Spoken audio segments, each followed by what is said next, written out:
Bueno, primero que nada, gracias por la invitación. Y además siempre es un gusto estar aquí en buena hora en él. Yo no me quedé con el día. Y lo que les voy a hablar es de inteligencia artificial porque pues en los últimos años estamos escuchando mucho de esto, ¿no? Salen videos, salen pláticas, salen una serie de cosas. Y un poco la idea de la plática es dar un panorama general de la inteligencia artificial.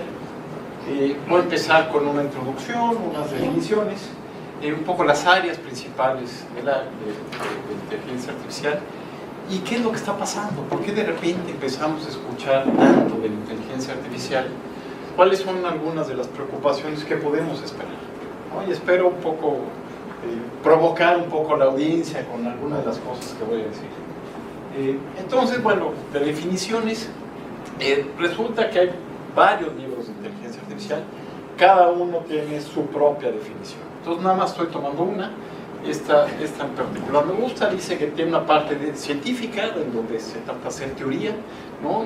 Y una parte ingenieril, donde trata de desarrollar aplicaciones que se ocupan de la comprensión con las máquinas de lo que se llama comportamiento inteligente y de la creación de herramientas que exhiban este comportamiento, ¿no? Y entonces, bueno, esta definición de qué es inteligencia artificial, obviamente está en términos de inteligente, y pues nos podemos preguntar, pues, ¿qué es inteligencia? ¿No? Y entonces me puse a buscar qué es inteligencia.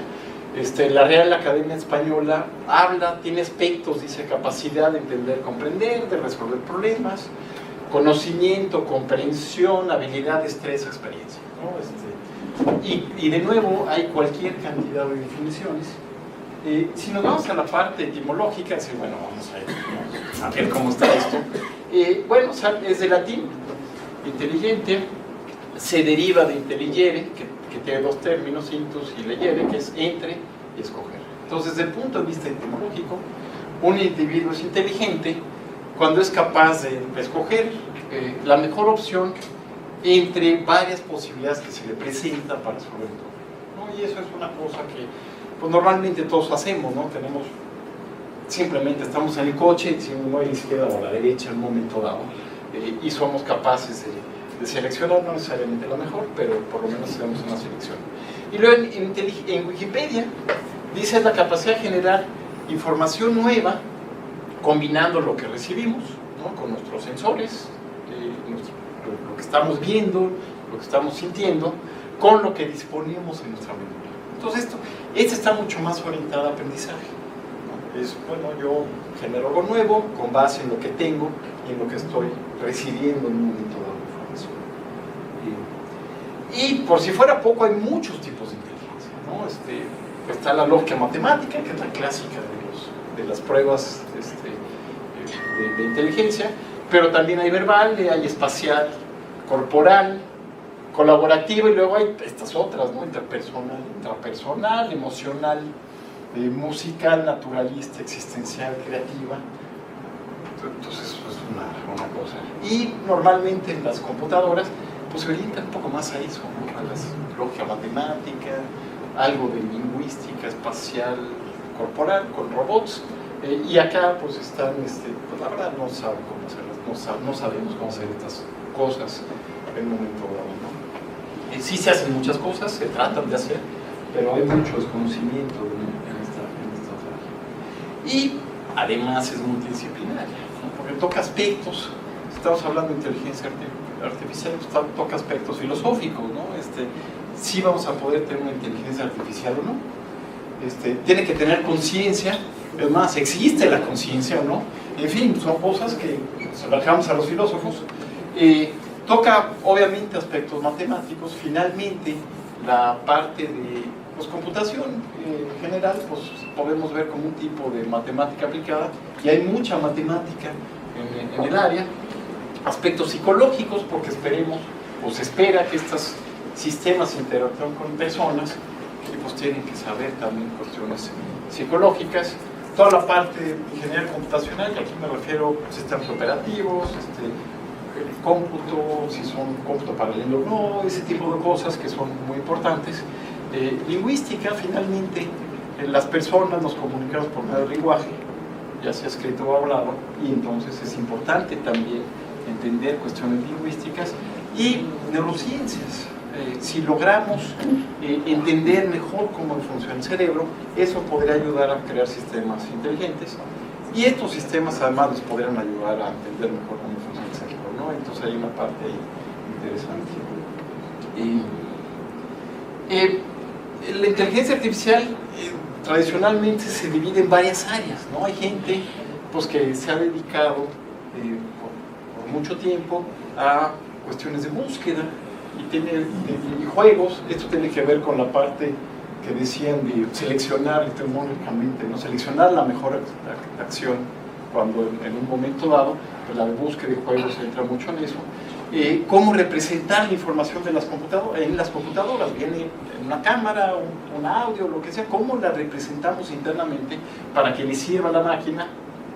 Si tenemos sistemas más grandes, necesitamos tener un control, tenemos que ver cómo posiblemente distribuir las cosas y cómo hacerlo, cómo planificar, tomando en cuenta restricciones de tiempo, restricciones económicas, etc. Aprendizaje computacional, que eso desde los principios de la inteligencia artificial estaba, visión computacional, interpretación de imágenes, cómo procesamos, entendemos voz y cómo sintetizamos voz, lenguaje natural en general, en texto, y robótica, que de alguna forma puede cubrir todas estas, ¿no? O todas estas podrían entrar en un momento dado en un robot. Entonces, voy a dar una muy breve historia de cómo ha sido el desarrollo del área, y por ahí de los 50s, ¿no? Empezaron a converger diferentes áreas que estaban desarrollando. Por un lado estaba Norbert Wiener con el desarrollo de la cibernética, estaba Claude Shannon con la parte de teoría de información, y estaba Turing con las máquinas de Turing y computabilidad y este tipo de cosas. Y en el 56 se juntaron en Estados Unidos una serie de científicos que estaban interesados en todas estas áreas y fundaron finalmente, o acuñaron el nombre de inteligencia artificial. Los primeros años les fue muy bien, supieron vender la idea, el nombre es muy atractivo, pues, muy sugerente, y entonces recibieron importantes recursos. Había muy poca gente trabajando en eso, pero les fue muy bien y había muchas promesas. O sea, la gente que estaba ahí, que empezó el área, pensó que en poco tiempo íbamos a tener máquinas inteligentes. Entonces, en Estados Unidos, principalmente el desarrollo se hizo en el MIT, en Carnegie Mellon y en Stanford, y en Europa se hizo en Edimburgo. Después de ese primer arranque, tuvieron lo que se llamó después el primer invierno. Resultó que era mucho más difícil de lo que esperaban, ¿no? O sea, creían que iban a resolver las cosas y no lo podían resolver. El cómputo en ese entonces era muy limitado, y además surgió toda la teoría de combinatoria. Ahí fue cuando surgieron los problemas NP y NP1 y este tipo de cosas, y se dieron cuenta que muchos de los problemas que querían resolver pues eran NP1, ¿no? Y entonces estaba muy complicado resolverlos, sobre todo con las máquinas que se tenían.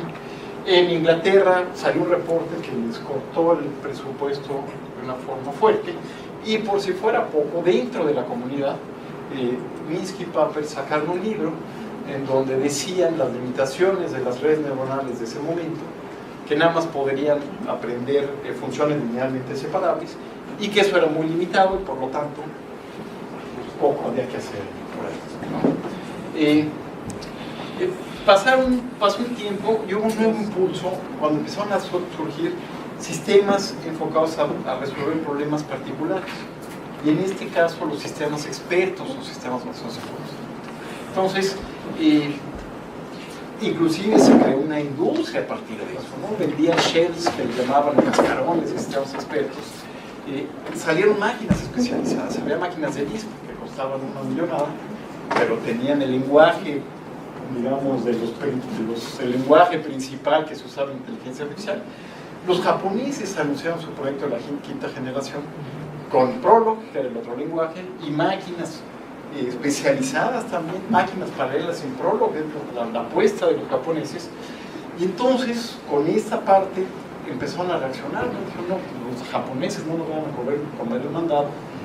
Empezaron, regresó el financiamiento en Inglaterra. En Estados Unidos empezaron a sacar todos estos apoyos por parte del ejército, los DARPA, y esto empezó otra vez a crecer. Y llegó un segundo invierno. Resulta que, aunque estos sistemas basados en conocimientos, seas expertos, eran muy buenos para resolver ciertos problemas, y todavía se pueden seguir usando, no hay ningún problema, se creó una burbuja muy grande, ¿no? Se creía que estos sistemas se iban a resolver todo, y obviamente no resolvían todo.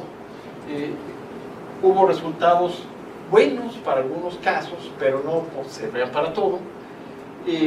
Las máquinas especializadas se cayeron porque las máquinas personales empezaron a ser casi tan competitivas como las otras y no valía la pena tener una máquina muy particular. Y el proyecto de la quinta generación de Japón, pues no, simplemente también prometieron que en poco tiempo iba la gente a poder hablar por teléfono en japonés, y el otro cuate del otro lado iba a recibir la conversación en inglés, y hablaba en inglés y le regresaba en japonés, ¿no? No llegaron a eso. Y bueno, esto siguió, obviamente los avances siguieron, y más recientemente se empezó a escuchar noticias así como, órale, ya hicieron esto, ya hicieron esta otra cosa, ¿no? Como que empezó a haber más maduración. Le ganaron al campeón mundial de ajedrez, que era así como un hito dentro del ajedrez. Siempre ha sido muy importante dentro de la inteligencia artificial, y los inicios fue muy importante. Le ganaron a los campeones de Jeopardy, que es un juego en Estados Unidos. No sé cómo funciona, le hacen preguntas y contestan, pero pues le ganaron esos juegos. Empezaron a ver que los vehículos autónomos tenían cierta posibilidad, o sea, se vieron, sacaron en desierto y en ciudad, y más o menos empezaron a ver la posibilidad de eso, y empezó a haber más fundamento matemático en muchas de las técnicas. Metieron también cosas de economía, teoría de juegos, de investigación de operaciones, y actualmente estamos en un nuevo boom.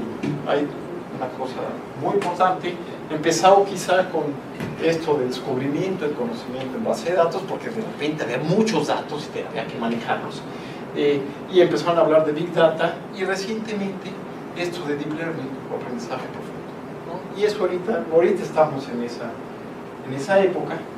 Lo que es Deep Learning es como una versión, una tercera versión de redes neuronales. Tuvo una versión, se cayó, tuvieron otra versión, se volvió a caer. Y entonces, esta es una tercera versión que es parte de aprendizaje computacional y que es parte de inteligencia artificial. Y surge en parte porque hay muchos datos, hay cómputo especializado, hay estos GPUs, o procesadores gráficos que surgieron de los videojuegos, pero que ahora todo el mundo los usa porque tenemos ahí cómputo paralelo, ¿no? Y bueno, estos nuevos enfoques. Y de repente se empieza a cuestionar otra vez, oye, ¿podremos lograr tener una verdadera inteligencia artificial? ¿Y qué pasaría?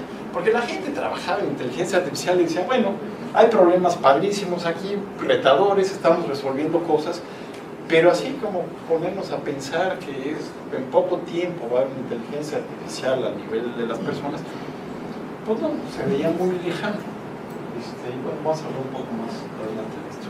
Entonces, un poco de lo que surgió en Deep Learning. Empezaron los primeros desarrollos por ahí del 43, quizás es el primer artículo de inteligencia artificial y de redes neuronales, que trataban de simular compuertas lógicas con redes. No se aprendían los pesos, pero tenían redes. Después hicieron el perceptrón, en donde sí se aprendían pesos y hay una teoría detrás de eso, que la cosa sí convergía, pero llegaron estos autores y dijeron, es muy limitado, no le sigas. Resurgió las redes neuronales con el algoritmo de backpropagation, porque entonces ya pudieron aprender funciones, cualquier tipo de función básicamente, ¿no? Luego llegaron las máquinas de soporte vectorial y de nuevo le dieron en la torre, porque estas cosas tenían un fundamento matemático muy claro, una interpretación geométrica clara de cómo hacer el aprendizaje, y además eran mucho más rápidas que las redes neuronales y con resultados pues tan buenos y muchas veces mejores que las redes neuronales, ¿no? Y entonces cayeron hasta que lograron en 2006 lograron entrenar una red de muchas capas. No podían entrenar redes de muchas capas, en las preguntas podemos llegar a eso, pero no lo podían entrenar, y entonces aquí lograron dar la vuelta y lograron ver cómo entrenar redes profundas, y empezaron a tener resultados realmente sorprendentes, ¿no? Por ejemplo, en juegos, pues hay esta cosa que se llama AlphaZero, que aprende por autojuego a jugar Go, a jugar, bueno, por un lado Go, pero la misma arquitectura se usa para jugar ajedrez, aunque se aprenden otras cosas, y para jugar shogi, que es un tipo de ajedrez japonés. Este año salió esta cosa AlphaStar, que resulta que le gana a la gente de StarCraft, la gente que usa videojuegos y eso, los chavos, pues es un juego muy complicado, StarCraft, ¿no? Y entonces, pues le logran ganar después de 14 días usando procesadores especiales. Esos son los que tiene Google, pues, en Tensor Processing Unit, y equivale a 200 años de entrenamiento. Pues ahí se le mete el poder de cómputo, pues esta cosa logra en 2 semanas jugar un juego muy, muy complicado. También este año salió esta cosa, Polybus, una colaboración de Facebook y Carnegie Mellon, que le gana a los campeones de póker. Ese tipo de póker, Six Person No Limit Texas Hold'em Poker, no sé cuál es ese, pero es un tipo de póker aparentemente conocido, después de varios días de autojuego, y además puede blofear, que es una cosa muy interesante, ¿no? La máquina aprende a blofear y les gana además a los campeones de bluff, ¿no? Que son los de póker. Entonces, algunos de los mitos es: ¿la superinteligencia es inevitable o es imposible? La verdad es que no sabemos, ¿no? O sea, no sabemos, y puede ser décadas, ¿no? Siglos, o nunca darse, ¿no? Pero no es inmediata, no hay, eso sí no es, y no se sabe si se va a lograr. Hay gente que dice, los que se apoyan, los que se oponen al desarrollo, son los que se preocupan por la inteligencia artificial. Y bueno, no es oponerse al desarrollo. Gente de inteligencia artificial, pues también está viendo posibles consecuencias, ¿no? Que se va a volver peligrosa, tendrá conciencia. Bueno, la preocupación es que se vuelva competente con metas diferentes, ¿no? La IA no puede controlar a los humanos. Bueno, ya se controlan los humanos, no es muy difícil, ¿no? Que no tienen metas. Bueno, un misil hasta tiene una meta muy clara, ¿no? O está solo a unos cuantos años de distancia. La preocupación no es esa, sino está a varias décadas por lo menos, pero posiblemente es el tiempo que nos tome en hacerlo bien, ¿no? En que si sale esta superinteligencia salga bien, pues, y no pues nos tome a los humanos como cucarachas, ¿no? ¿Esto qué es? ¿No? Entonces esto de inteligencia y cómo actúan, pues eso los filósofos ya se lo planteaban desde hace tiempo, ¿no? David Hume decía: la razón no hace nada para fijar nuestros valores. O sea, un ser inteligente puede tener cualquier meta y actitud hacia las personas, ¿no? Y Kant decía: no, a ver, o sea, un ente inteligente caería en una contradicción si afecta a los seres inteligentes, ¿no? Entonces, si Hume tiene razón, pues entonces hay que preocuparnos y hay que tratar de que este ente inteligente, si es que se da, pues sí tenga esta actitud hacia las personas. Y si Kant tiene razón, pues no nos tenemos que preocupar, ¿no? Va a ser un ente, pues va a ser, pues a seguir, ¿no? Con unos valores maravillosos, etc., ¿no? Entonces, ya para terminar, termino con esta oración. Dice: la forma más común para que se destruya el mundo, que es lo que dice la mayoría de los expertos, es que hacer por accidente, ¿no? Y es donde entramos los que estudiamos computación. Nosotros creamos accidentes. Bueno, muchas gracias.